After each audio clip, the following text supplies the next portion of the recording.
bakers, I'm Crystal the Cake Lady, and today's episode is all about chocolate ganache.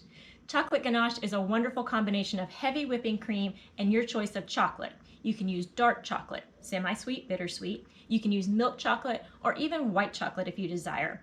You could add other things like butter, flavoring extracts, vanilla, instant coffee granules. The list goes on and on. But for simplicity's sake, I'm just going to show you the basic chocolate ganache, which is heavy cream and chocolate.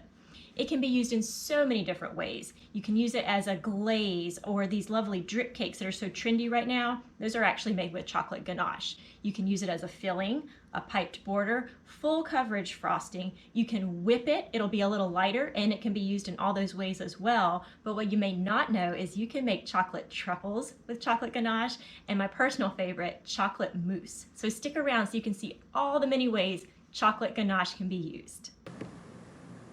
As a basic rule, you'll want twice as much chocolate as cream. So I'm going to heat up 1 cup of cream in the microwave and pour over 2 cups of chocolate chips. I find these mini chocolate chips melt really nicely. Once you pour the hot cream over the chips, just let it sit for 2 minutes undisturbed. Then I get out my whisk and start to stir it up. At first it kind of looks like chocolate milk, but then something magical happens and it transforms into this beautiful, silky, shiny ganache in an instant. This warm ganache is the perfect consistency to glaze or apply for a drip cake. I found this $1 bottle helps to get the perfect drips. It's important to note that the cake should be well chilled before applying warm ganache. If you don't want to use the bottle technique, you can use an offset spatula, and that works well also.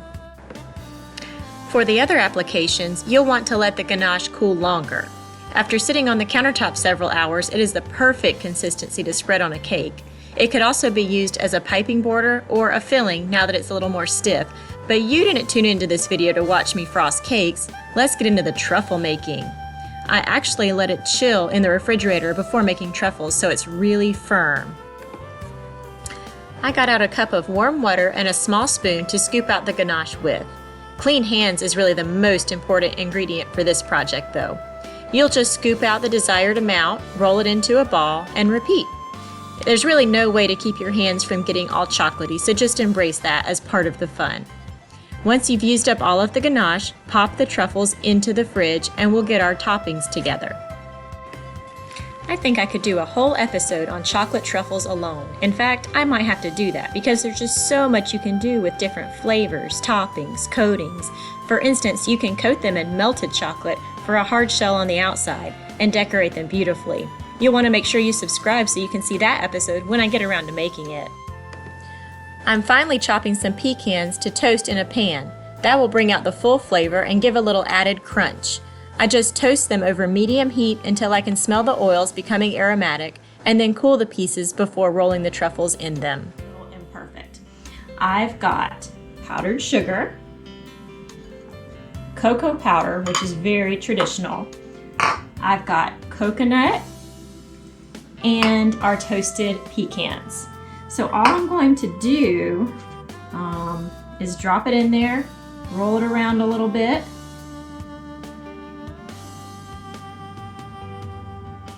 There we go. Do the coconut next. You could toast your coconut as well. I'm using sweetened coconut. Make sure it sticks all over. I think this one's probably going to be my favorite. Here we go.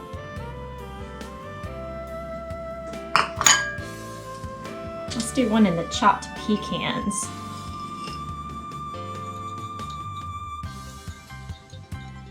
I'm even going to kind of take my hands and push it into it. Yeah, that looks really good. See? Okay, and lastly, the cocoa powder. Just kind of make sure it's all coated.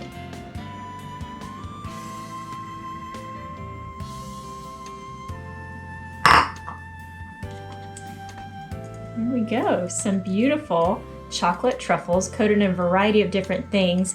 The pecans, powdered sugar, cocoa powder, and coconut. I'm gonna have to give the coconut one a try because it's just calling my name. Let's see. Oh my gosh. It's so soft in the middle and really, really delicious. Intensely chocolate. You're only gonna wanna eat 1 or 2, but these are really impressive for like a dinner party or gifts to give out at Christmas time or Teacher Appreciation Week. You're gonna wanna give this a try. Way too easy to pass up. Now for my favorite use of our leftover chocolate ganache, we're gonna make chocolate mousse. Basically, it's not really even a recipe, it's more of a technique. You just want to end up with a little more whipped cream than you have of the whipped ganache.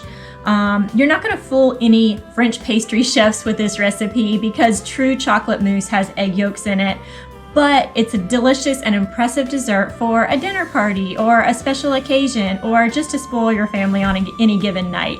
Here's what you're going to do. Start by whipping up some chocolate ganache. I whipped maybe a cup of ganache with my hand mixer for about 3 minutes until it became a lighter color and texture. Then I poured about a cup of heavy whipping cream into a separate bowl and whipped that for 2 to 3 minutes as well until it became stiff. I set aside a little bit of whipped cream in a separate bowl to top my mousse with later on. Now we're just going to very gently fold the whipped chocolate ganache into the whipped cream. About the same amount, doesn't really matter if it's not exact.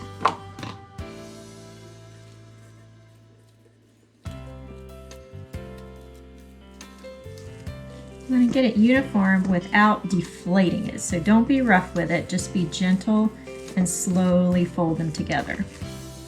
It looks pretty good, pretty uniform. So I'm going to go ahead and spoon it into some fancy cups, trying not to get any on the edge.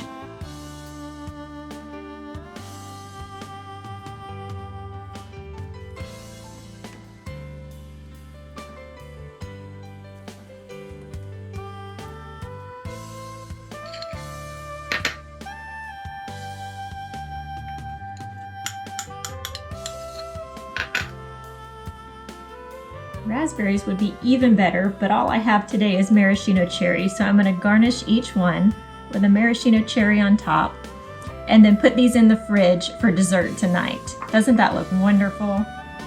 I hope today's episode has taught you a thing or two you didn't know about the many uses of chocolate ganache.